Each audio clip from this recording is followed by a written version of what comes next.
Il est difficile d'imaginer cet homme comme un riche milliardaire. Il était pieds nus, portait un sac à dos et un vieil iPod sur sa hanche. Regardez le bâtiment en face du sentier en face. C'est le bâtiment de ma maison. Vous pouvez acheter une paire de chaussures. Le colporteur regarda avec dédain, pensant que ce type devait être fou. En fait, il était le seul héritier de la société Rand, le bâtiment en face de lui. Lorsque Danny est allé à la réception pour signaler qu'il voulait voir le directeur général Harold Mitchum.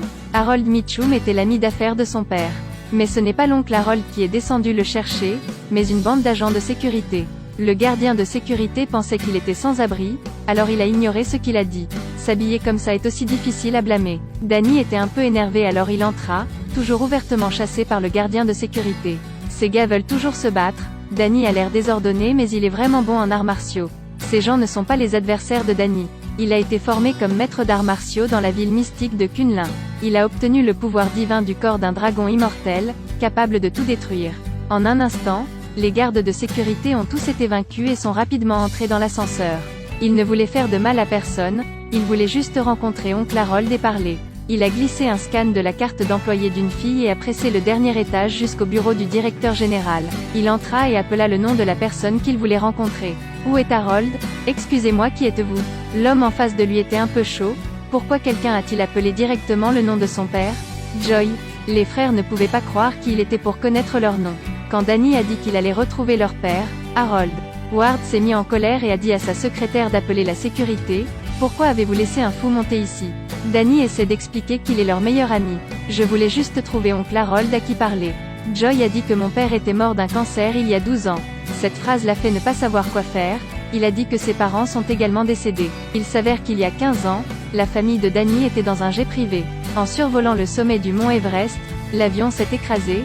On ignore où se trouvent 3 personnes. 15 ans passèrent, et Danny l'oublia peu à peu. Tout le monde supposa qu'ils étaient morts. Après tout, presque personne ne survit à un accident d'avion. Et voilà qu'émergeait soudainement un sans-abri se faisant appeler Danny. Qui le croirait? Le seul héritier de cette Rand Corporation, même le vrai Danny, ne sera pas reconnu. Ward ne lui a pas permis de s'expliquer. Danny a insisté sur le fait qu'il voulait juste parler. Joy voulait dire à la police. Ward l'a arrêté et a continué à dire d'appeler la sécurité. Escorte de sécurité Danny dans l'ascenseur, dans son esprit la scène de l'accident d'avion à nouveau. Danny avait 10 ans alors. Danny s'est calmé. Je vais bien, nous ne nous soucions pas de vous? Les gardes de sécurité dans leur tête doivent se moquer de ce fou. Danny arrive à l'endroit où il habitait, il regarde un moment autour de lui. Sonné à la porte mais personne ne l'a ouverte. Danny a pris la clé cachée sur la pointe des pieds, mais malheureusement, la serrure a été changée. C'est vrai, Danny n'est pas là depuis trop longtemps. La maison a peut-être changé de propriétaire il y a longtemps, mais Danny n'a pas l'intention d'abandonner. Il sauta doucement sur le balcon. En voyant la disposition familière devant lui, sur la bibliothèque, il y a encore des photos de lui quand il était enfant. Ses parents, les propriétaires Harold et Ward, Joy, qui l'ont expulsé du bâtiment. Soudain, un chien aboya, Danny fit les 100 pas, les mains jointes, le chien se coucha lentement. Danny monta sur le toit, une scène de son enfance apparut devant lui. Danny était assis au milieu avec de longs cheveux, et Joy était à côté de lui. Ward refuse toujours d'admettre sa défaite, frappant Danny avec ses pieds. Les parents de Danny demandent ce qui s'est passé, et Ward vole même le blâme pour Danny. Chaque fois que cela se produit, Danny essaie de retenir sa colère. Et maintenant, en bas, le propriétaire est également revenu, cette personne est Joy. Danny ne reste pas. Dans Joy, Danny sont morts depuis longtemps. À ce stade, si Danny allait voir Joy, il serait accusé d'intrusion. Cette nuit-là, Danny a dormi dans le parc. Il alluma le lecteur de musique, feuilleta le livre et médita. Tôt le lendemain matin, il est allé trouver Joy. Joy avait toujours très peur et a envoyé un SMS pour appeler le garde du corps. Si vous continuez à m'embêter, je vous poursuivrai en justice. Danny a indiqué sa date de naissance et son lieu de naissance, et a déclaré que le nom de l'équipe qu'il jouait auparavant était les Bombers. Vous êtes aussi un gardien de but. N'importe qui peut trouver cette information en ligne. De toute évidence, ce qu'il a dit n'était pas convaincant. Danny dit que Joy vit dans la maison de Danny. C'est ma maison. Votre chien est féroce. Joy a paniqué. Vous êtes entré par effraction dans ma maison. Pas étonnant que le chien ait été enfermé dans le bureau. Danny l'a dit accidentellement. Et maintenant que les gardes du corps étaient arrivés, Danny recula. Soudain, un taxi est arrivé, seulement pour le voir faire des sauts périlleux puis se tenir fermement sur la route. Joy était surprise, son visage rempli d'incrédulité. Tout ce que Danny a dit n'a pas fonctionné, alors il est parti. Danny resta immobile, les yeux fermés, et dans le ciel un faucon passa. Le faucon perché sur le bâtiment regarde dans toutes les directions. Danny ouvrit les yeux et il s'avéra qu'il pratiquait le tai chi dans le parc. Une personne a mis de l'argent dans le couvercle de son bocal, c'était une jeune fille en manteau rouge. Danny vient et explique qu'il n'est pas sans abri. La fille a dit que ça allait, il a pris le dépliant ci-dessus. Est-ce l'art martial que vous enseignez? La fille répondit poliment, ne voulant clairement pas se soucier de lui. Danny a de nouveau utilisé le chinois pour démarrer une conversation.